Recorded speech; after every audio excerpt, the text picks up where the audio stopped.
Hello everyone, this is Priya Mishra and welcome to JR tutorials. तो कैसे हो गाइस? आई होप सभी मजे में होंगे और बढ़िया तरीके से सारे लेक्चर्स को देख रहे होंगे। चलो आज हम लोग स्टार्ट करने वाले हैं, स्टार्ट नहीं करने वाले, कंटिन्यू करने वाले हैं हमारे उसी चैप्टर को जिसका लेक्चर नंबर 1 आ चुका है। और अगर आप सभी ने नहीं देखा है हमारे 10th स्टैंडर्ड पॉलिटिकल साइंस का चैप्टर 2 का लेक्चर नंबर 1, तो जल्दी से जाकर देख के आओ ताकि आपका बेसिक इंट्रोडक्शन पार्ट बढ़िया तरीके से कंप्लीट हो जाए। और साथ ही साथ उस फर्स्ट लेक्चर के अंदर हमने 2 टॉपिक्स को कंप्लीट भी किया हुआ है। तो अगर आप सभी ने नहीं देखा है तो जरूर से जाकर देखो, क्योंकि चैप्टर का स्टार्टिंग अगर आप नहीं देखते हो तो आगे की चीजें आप लोग को धीरे धीरे समझने में बहुत ज्यादा प्रॉब्लम हो जाता है। ठीक है, चलो सो ये है हमारा चैप्टर नंबर 2 पॉलिटिकल साइंस का, जिसका नाम है द इलेक्टोरल प्रोसेस। ठीक है, the electoral process. Electoral process क्या होता है बच्चों? आप सभी ने इलेक्शन के बारे में सुना होगा कि इलेक्शन किस तरह से होता है, कितने स्टेजेस में होता है। इस सारी चीजों के ऊपर जो ध्यान रखने का काम करता है ना, वो कौन होता है आपको पता है? Election commission. कौन होता है? इलेक्शन कमीशन होता है। सो जो पूरा इलेक्टोरल प्रोसेस जो है, ये वो पूरे प्रोसेस पे ध्यान रखने वाला होता है इलेक्शन कमीशन। अब जो ये इलेक्शन कमीशन है, इसके कुछ बहुत सारे अलग अलग वर्क होते होंगे, क्योंकि पूरे इलेक्शन का ध्यान रखना एक इजी सिंपल सा काम तो है नहीं, है कि नहीं? बहुत ज्यादा डिफिकल्ट काम है, क्योंकि पूरे हमारे कंट्री लेवल पे होता है, हमारे पूरे देश का इलेक्शन होता है कि नहीं। हमारे अभी प्राइम मिनिस्टर कौन है हमारे, और हमारे प्रेसिडेंट कौन है? हमारे जो प्राइम मिनिस्टर है, प्रधानमंत्री मोदी जी है। अब उनको चुनने के लिए बहुत बड़ा चुनाव हुआ होगा, तभी जाकर उन्हें चुना गया है। आप सभी को पता है कि हर एक 5 साल के बाद चुनाव होता है। उस चुनाव को पूरी तरह से बढ़िया तरीके से कंप्लीट करवाने का काम किसका होता है बच्चों? इलेक्शन कमीशन का होता है। ये सारी चीजें मैंने आप सभी को लेक्चर नंबर 1 के अंदर बढ़िया तरीके से समझाया हुआ है, तो जरूर से जाकर जरूर से देख के आ जाना। ठीक है, तो ये पूरा प्रोसेस काम करवाने का, इस प्रोसेस में उनका साथ देते कौन है? जो अलग अलग गवर्नमेंट एम्प्लॉयज होते हैं, वही उनको इस वर्क के अंदर साथ देते हैं और उनके द्वारा ही ये पूरा काम को कंप्लीट करवाया जाता है। अगर आप 18+ है तो आपका वोटर लिस्ट में नाम रजिस्टर करवाना, ये सारी चीजों, ये सब अलग अलग ड्यूटीज होती है, वो इलेक्शन कमीशन की होती है। और इलेक्शन कमीशन के अंडर में मल्टीपल वर्कर्स काम करते हैं। वो वर्कर्स उनके प्राइवेट नहीं होते, वो उन्हें चुनाव नहीं होता है उसका, कि मतलब उनकी कोई ऐसी नहीं है कि हाँ उनके अंदर वो परमानेंट वर्क करने वाले लोग हैं। नहीं, जो गवर्नमेंट एम्प्लॉयज है, अगर वो टीचर्स है या फिर वो कोई भी गवर्नमेंट एम्प्लॉय है, किसी भी अदर सेक्टर के गवर्नमेंट एम्प्लॉय है, तो वो इलेक्शन कमीशन के साथ काम करेंगे जब भी इलेक्शन का टाइम नजदीक आएगा तब। ठीक है, सो ये सारी चीजें मैंने आप सभी को समझा दिया था प्रीवियस लेक्चर में। अभी आज के लेक्चर में हम स्टार्ट करने वाले, हमारा स्टार्ट भी करने वाले मीन्स कि कंटिन्यू करने वाले हमारे इसी टॉपिक को, बिकॉज इस टॉपिक का हमने 2 पार्ट्स कंप्लीट कर लिया था। कैसे कंप्लीट कर लिया था? ये जो हमारा फर्स्ट 2 पॉइंट है उसे हमने बढ़िया तरीके से पढ़ लिया था। मतलब functions of election commission. Election commission कौन कौन से फंक्शंस करता है, कौन कौन से फंक्शंस पे वर्क करता है। ठीक है, तो सबसे पहले इलेक्शन कमीशन क्या करता है? Preparing the voter list. वो क्या करता है? वोटर लिस्ट प्रिपेयर करने का काम करता है, क्योंकि अगर वोटर लिस्ट पर ध्यान देंगे तभी जाकर हमें पता चलेगा कि कितने न्यू मेंबर्स को ऐड करने की जरूरत है, क्योंकि हर एक 5 साल के बाद होता है। तो हर एक 5 साल बाद कुछ और नए लोग आ जाते होंगे, क्योंकि अभी समझो कि आप 17 ईयर्स के हो, तो अगले 5 साल बाद आप बहुत ज्यादा आगे बढ़ जाओगे, है कि नहीं? आप 18+ से हो जाओगे आराम से। तो जब भी अगर आप 18+ हो जाते हो तो आपका नाम वोटर लिस्ट में ऐड करवाना ये आपकी ड्यूटी है, बट उस नाम को उस वोटर लिस्ट के अंदर ऐड करना इलेक्शन कमीशन का वर्क होता है। उसके ऊपर काम करने का काम वो इलेक्शन कमीशन करता है। उनके साथ में जो उनके एम्प्लॉयज होते हैं, मतलब जितने भी गवर्नमेंट एम्प्लॉयज होते हैं, वो इस चीजों के अंदर काम करने वाले होते हैं। सो वही आपकी हेल्प करते हैं इन चीजों के अंदर। ठीक है, उसके बाद decide the time table. Decide the time table means हर एक स्टेट में अलग अलग टाइम पे ये इलेक्शन का जो ये पूरा प्रोसेस होता है, किस तरह से होगा, कौन कितने स्टेजेस में होगा, तो ये सारी चीजें ना अलग अलग स्टेट में अलग अलग टाइम पे होता है कि नहीं। ऐसा नहीं होता ना कि हर एक स्टेट में, महाराष्ट्र में, बिहार में, गुजरात में, पंजाब में, सभी जगह पे एक ही टाइम पे हमारा इलेक्शन स्टार्ट हो गया, तो ऐसे में बहुत ज्यादा प्रॉब्लम हो जाएगा। ठीक है, सो यहाँ पर क्या होता है कि हर एक स्टेट का अलग अलग टाइम पे होता है। तो ये सारी चीजें, ये टाइम मैनेज करना, कितने स्टेजेस में होगा, ये चीजों को मैनेज करना, ये सारे टाइम टेबल को डिसाइड करने का काम किसके पास होता है? इलेक्शन कमीशन का। ये भी एक मेन फंक्शन होता है। ठीक है, ये सारी चीजें हमने डिस्कस कर ली थी। ओके, चलो आगे देख लेते हैं हमारा सिक्योरिटी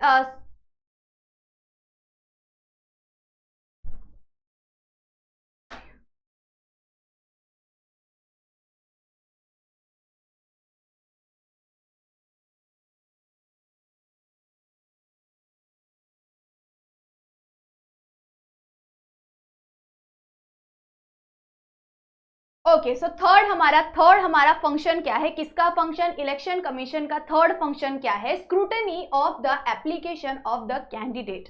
अब इसका मतलब क्या होता है कि जो भी कैंडिडेट किसके अंदर पार्टिसिपेट करेगा, इलेक्शन के अंदर जो भी कैंडिडेट्स पार्टिसिपेट करते, मतलब कि उसके अंदर घुसने की कोशिश करते, मतलब इलेक्शन के अंदर भाग लेने की कोशिश करते, क्या उनका वो पूरा एप्लीकेशन प्रॉपर है, क्या वो उस चीज पे जाने के लायक है, क्या उनके पास जो भी मतलब जो एलिजिबिलिटी जो क्राइटेरिया होता है वो पूरे क्राइटेरिया को वो फुलफिल कर रहे हैं कि नहीं कर रहे, वो सारी चीजों के ऊपर जांच करने का काम किसका होता है, हमारे इलेक्शन कमीशन का होता है। सो स्क्रूटनी प्रोसेस मतलब कि जांच करना, ऑब्जर्वेशन करना कि वो जो भी कैंडिडेट उसके अंदर पार्टिसिपेट कर रहा है वो कैंडिडेट एलिजिबल है कि नहीं है, उसके पास सारे लीगल डॉक्यूमेंट्स अवेलेबल है कि नहीं, आधार कार्ड, पैन कार्ड, क्या अगर वो हमारे भारत का प्रॉपर नागरिक ही नहीं है तो उसके पास अगर हमारे भारत की नागरिकता उसे नहीं मिली हुई है तो वो इस चीज के अंदर पार्टिसिपेट कर ही नहीं सकता है बिल्कुल भी, ठीक है।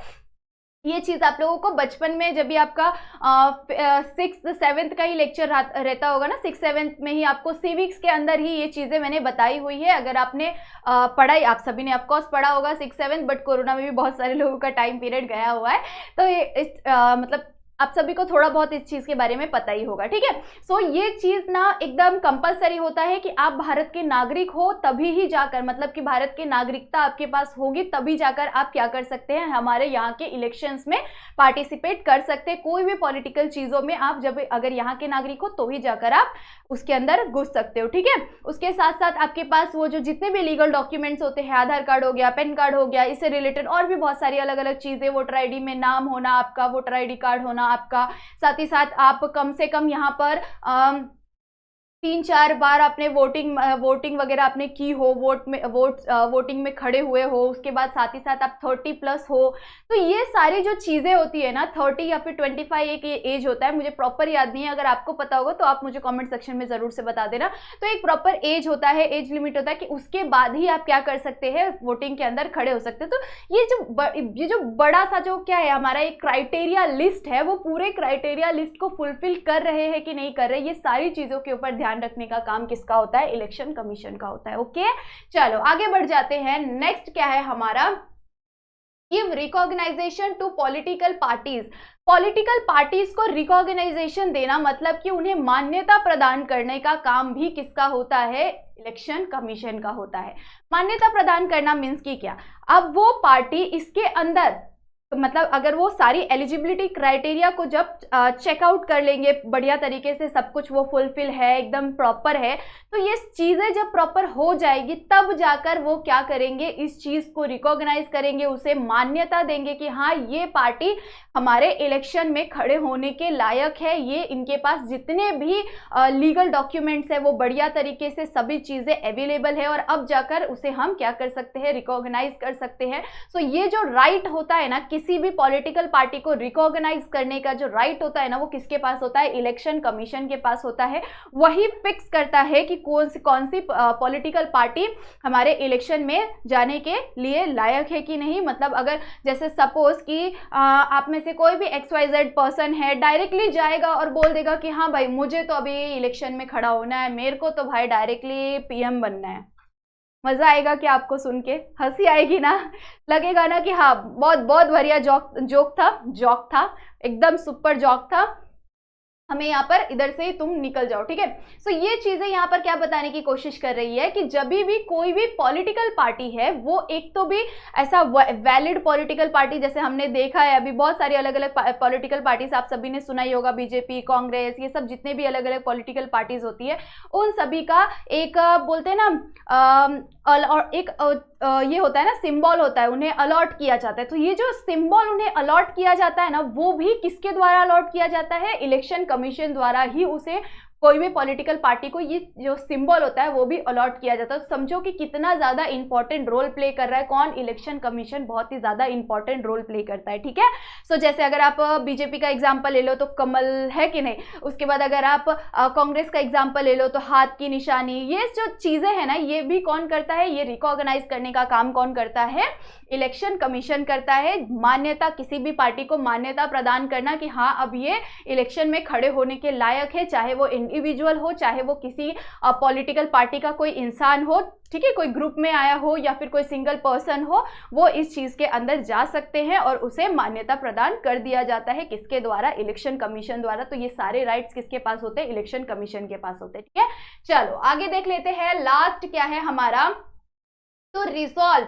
यहाँ पर बहुत सारे डिस्ट्रीब्यूट्स होते हैं, क्या होते हैं, बहुत सारे डिस्ट्रीब्यूट्स मतलब कि बहुत सारे विवाद होते हैं। कौन से विवाद होते हैं कि हमारी पार्टी बढ़िया है तो तुम्हारी पार्टी घटिया है, ठीक है। ये पार्टियों में क्या होता है कि आपस में बहुत ज्यादा मतभेद हो जाता है कि ये बीजेपी बोलेगा कांग्रेस बेकार है, कांग्रेस बोलेगी, क्योंकि अभी मेन दो जो पार्टीज है जो लीड कर रही है ज्यादा अभी हमारे हिंदुस्तान के अंदर, जो ज्यादा मेन जो दो पार्टीज है लीड करने वाली दो पार्टीज, एक तो बीजेपी एक तो कांग्रेस। तो दोनों के बीच में क्या होता है, महायुद्ध चालू रहता है, पूरे साल ये चीजें कंटिन्यू चालू रहती है। और जब भी ये जो मेन जो पीरियड आता है, मेन जो टाइम आता है, इलेक्शन का टाइम आता है, उस टाइम पर ये चीजें एकदम पीक पॉइंट पे चले जाता है और बहुत ज्यादा हंगामे होते हैं।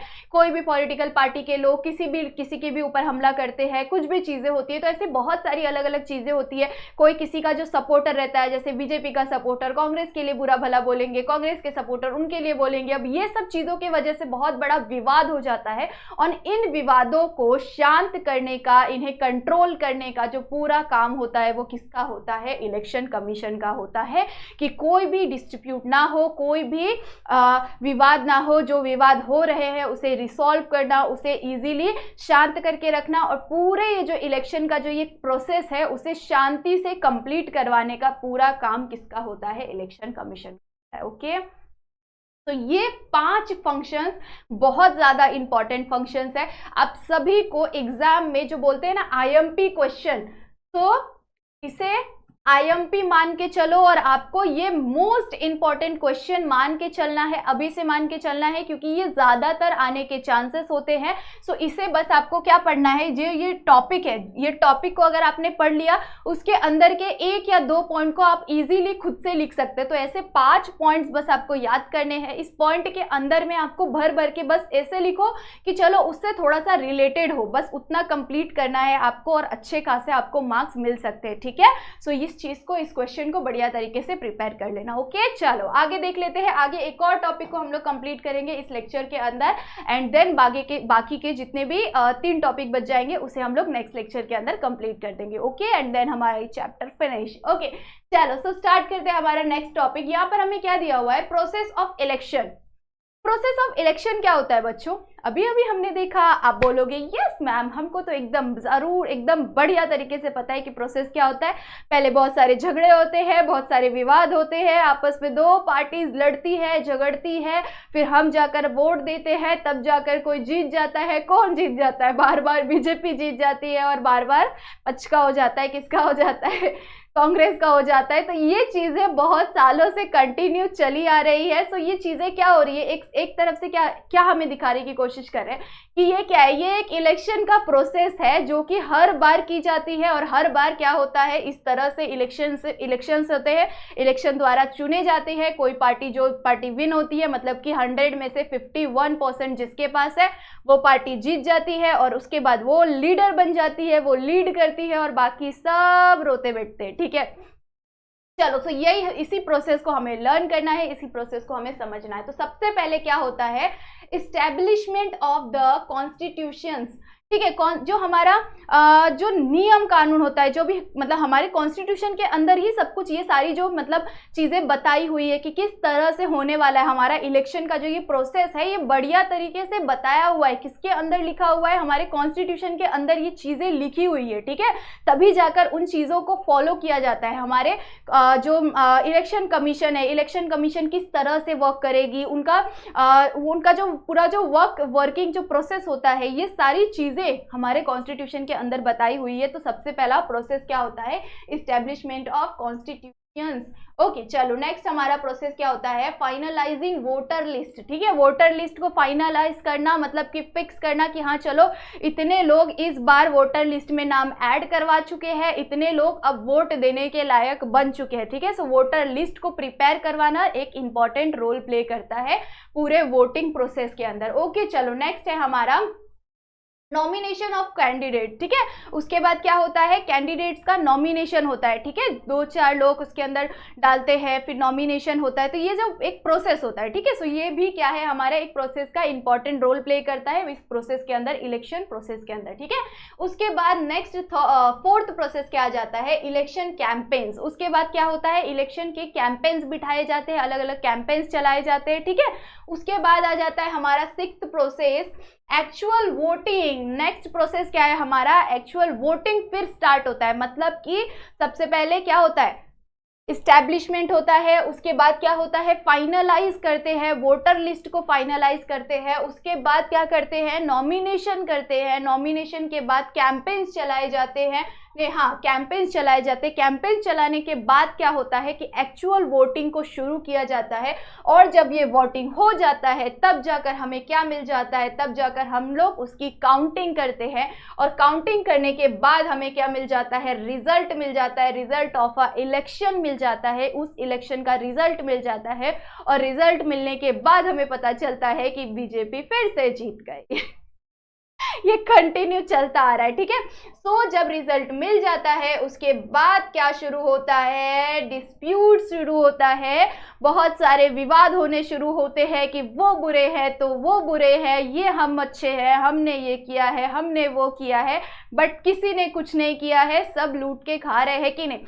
तो आप सभी को भी पॉलिटिकल चीज़ों के बारे में बहुत सारी चीज़ें आप सभी को थोड़ा बहुत पता ही होगा, अगर आप न्यूज़ वगैरह देखते होंगे तो यही सारी चीज़ें चल रही है, कौन जीत रहा है कौन हार रहा है हमको उससे मतलब होता ही नहीं है, हम अपना चिल मार रहे होते हैं। ठीक है, उसके बाद हम भी लड़ते हैं, जब ये हमको भी ऐसे मोटे मोटे तगड़े रकम जब भरने पड़ते हैं, कोई चीज़ें होती है, जैसे अभी टैक्सेस वगैरह ज़्यादा बढ़ जाती है, टैक्सेस जो ज़्यादा भरने पड़ते हैं, तो अभी तो हमें कुछ नहीं समझ में आता है, बट बाद में जब भी अगर आप देखोगे तो आगे जाकर बहुत सारे प्रॉब्लम्स को फेस करना पड़ेगा आप सभी को भी। ठीक है, सो ये क्या है, ये पूरा प्रोसेस होता है, इलेक्शन का पूरा प्रोसेस होता है, और तब जाकर हमारा इलेक्शन खत्म होता है, और इलेक्शन के बाद एक प्रधानमंत्री चुना जाता है। ठीक है, चलो सो आई होप सो आप सभी को इतना बढ़िया तरीके से क्लियर समझ में आ गया होगा। और इसके आगे हमारे कुछ और इंपॉर्टेंट टॉपिक है, उन सभी टॉपिक को हम कंप्लीट करेंगे हमारे लेक्चर नंबर 3 के अंदर। आई होप सो सभी को समझ में आ गया होगा।